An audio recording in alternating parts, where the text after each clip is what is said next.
Hello भाई, स्वागत है आपका इस वीडियो में। तो भाई इस वीडियो में मैं बात करूंगा कि अपने पासपोर्ट एक्सपीरियंस के बारे में। तो भाई जो मैंने अपॉइंटमेंट ली थी वो ली थी ITO हेराल्ड हाउस की, जो कि दिल्ली में है। ठीक है, तो अब हम बात करते हैं कि क्या क्या प्रोसीजर होता है अंदर और कैसे हमें क्या क्या डॉक्यूमेंट ले जाने होते हैं और आगे हमारा क्या कैसे पूरा प्रोसेस होता है।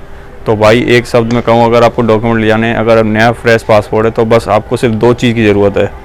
एक आपका आधार कार्ड और दूसरा आपकी 10th की मार्कशीट, बस। इसके अलावा आपको कोई भी और डॉक्यूमेंट्स की ज़रूरत नहीं है।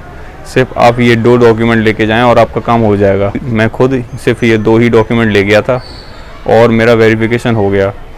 तो भाई अब हम बात करते हैं पूरा प्रोसेस क्या था। तो देखो, सबसे पहले तो आपको अपने शेड्यूल टाइम पर पहुँचना पड़ेगा। ठीक है, उसके बाद आप जैसे एंट्री लोगे अपने उसमें जो भी आपने अपना चुना है ऑफिस, तो सबसे पहले आपका अपॉइंटमेंट लेटर चेक होगा। तो अपॉइंटमेंट लेटर आप डिजिटल ले जाना, कोई ज़रूरत नहीं है, आप उसका प्रिंट निकलवाएं, उसकी कोई नीड नहीं है। और जैसे ही आप अपनी एंट्री ले लोगे उसके बाद आपको अंदर जाना है और अपना टोकन नंबर लेना है। टोकन नंबर आपका जैसे कोई नंबर होता है तो उस नंबर को आपको याद रखना है और उसी नंबर के बेस्ड पे आपको बुलाया जाएगा हर काउंटर पे। टोटल हमें 3 बार जाना होता है, ABC। तो शुरुआत करते हैं पहले से। तो हमने जैसे अपना टोकन नंबर ले लिया, ठीक है। उसके बाद हम जाएंगे A की तरफ। A में एक बहुत बड़ी स्क्रीन सी लगी होती है, तो उसमें आपके नंबर शो हो रहे होते हैं कि जैसे N15 N20 का A2 पे है, A3 काउंटर, बहुत सारे काउंटर होते हैं। तो वहाँ पे हमें जाना होता है। जैसे एग्जांपल की N45 है और काउंटर दे रखा है A25, तो आपको उस पर जाना पड़ता है अपने डॉक्यूमेंट्स वगैरह लेके। तो ये काउंटर पे क्या होता है कि आपका एक फ़ोटो खींचता है, जो कि DSLR से बढ़िया, और फिंगरप्रिंट होते हैं और साथ में आपके डॉक्यूमेंट्स चेक होते हैं। देखो, डॉक्यूमेंट सिर्फ दो ही चाहिए आपको, आधार कार्ड और आपकी 10th की मार्कशीट, अगर आप फ्रेश पासपोर्ट बनवा रहे हो नॉर्मल। बस ये दो ही डॉक्यूमेंट चाहिए, इसके अलावा आपको कोई डॉक्यूमेंट ले आने की ज़रूरत नहीं है। ठीक है, तो ये सब डॉक्यूमेंट चेक हो गए तो फिर आपको वो बोलते हैं कि आप B की तरफ जाइए, B काउंटर के बाद जैसे आप B काउंटर पे जाते हो तो वहाँ पर भी आपका स्क्रीन लगी होगी। उस पर आपको जब अपना नंबर दिखाया जाए, जैसे कि आपका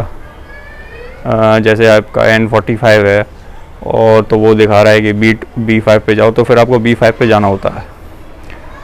ठीक है, तो B5 पे आप जैसे आप B की तरफ गए, B में ज़्यादा कुछ नहीं है, बस आपका जो आपने डॉक्यूमेंट्स दिए हैं वो बस क्रॉस वेरीफाई होते हैं B पर। ठीक है, तो B का प्रोसेस कुछ नहीं है, बहुत 2 मिनट का प्रोसेस है।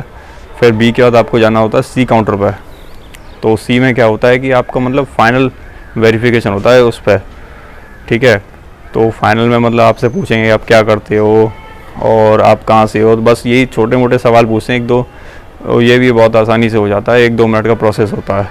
तो कुल मिला के टोटल प्रोसेस मुश्किल से 10 मिनट का होता है। लेकिन जो सबसे ज़्यादा टाइम लगता है इसमें जो है लाइन, इसमें जो बहुत लंबी लंबी लाइन लगती है, जिसमें टाइम लग जाता है। मेरे को खुद 2.5 से 3 घंटे लग गया मेरा नंबर आने में। तो सबसे बड़ा इसमें दिक्कत ये है कि इसमें टाइम काफ़ी लगता है। तो आप अपना उस हिसाब से प्लान करके जाना, कम से कम 2 से 2.5 घंटे तो आप मान के चलें कि इतना तो आपको लग ही जाएगा। और वो भी आपको खड़ा रहना पड़ेगा, वहाँ पर बैठने की भी जगह नहीं होती, काफ़ी कंजेस्टेड हो जाता है पूरा। तो आप उस हिसाब से अपना करके जाना जो भी है। तो भाई ये था इस एक्सपीरियंस में, और बाकी का जैसा भी अब आगे का प्रोसेस होगा वो मैं उसका भी वीडियो बना दूंगा। तो मेक श्योर आप इस चैनल को सब्सक्राइब कर लें।